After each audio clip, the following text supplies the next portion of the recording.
નમસ્કાર. રિવોય real voice of ઇન્ડિયામાં આપનું સ્વાગત. હું છું નેહલ. મિત્રો, આપણે વાત કરીએ છીએ જે લોકસભાની ચૂંટણી છે તેના પરિણામ વિશે.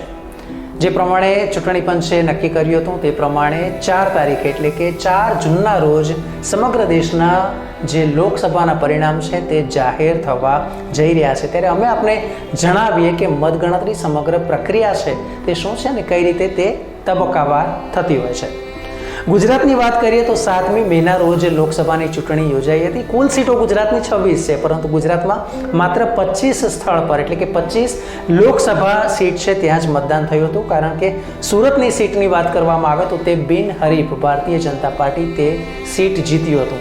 અહીં ઉમેદવાર મુકેશ દલાલ છે તે બિનહરીફ ચૂંટાઈ આવ્યા હતા, જીત્યા હતા. ત્યારે ભાજપે લોકસભાની ચૂંટણીમાં આ રીતે દેશમાં પ્રથમ વાર કોઈ બેઠક બિનહરીફ કબજે કરી હતી. ચૂંટણી પંચ દ્વારા જે પ્રમાણે 26 કેન્દ્રો છે ત્યારે 4 જૂનના રોજ સવારે 8 વાગ્યાથી મતગણતરી હાથ ધરવામાં આવશે. મહત્વપૂર્ણ છે કે તેની જ્યારે વાત કરીએ છીએ ત્યારે તેને લઈને ચૂંટણી પંચે તડામાર તૈયારીઓ શરૂ કરી દીધી છે. જો વાત કરવામાં આવે તો કુલ મળીને 56 નિરીક્ષકો, 30 ચૂંટણી અધિકારીઓ અને 180 જેટલા મદદનીશ ચૂંટણી અધિકારીઓ ફરજ પર તૈનાત રહેશે. આ તમામ મતગણતરી કેન્દ્રોની બહાર તેમજ અંદર પોલીસનો ચુસ્ત બંદોબસ્ત પણ ગોઠવી દેવામાં આવશે.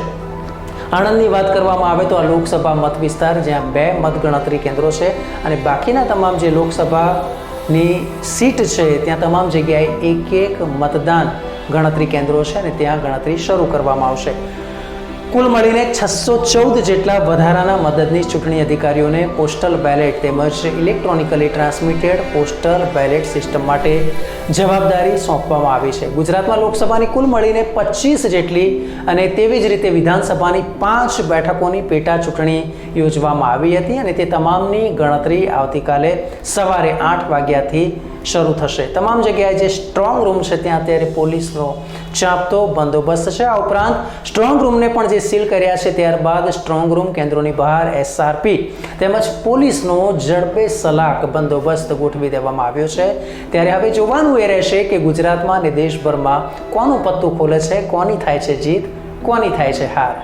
આ પ્રકારના સમાચાર માટે આપ જોતા રહો રિવોય રિયલ વોઇસ ઓફ ઇન્ડિયા. નમસ્કાર.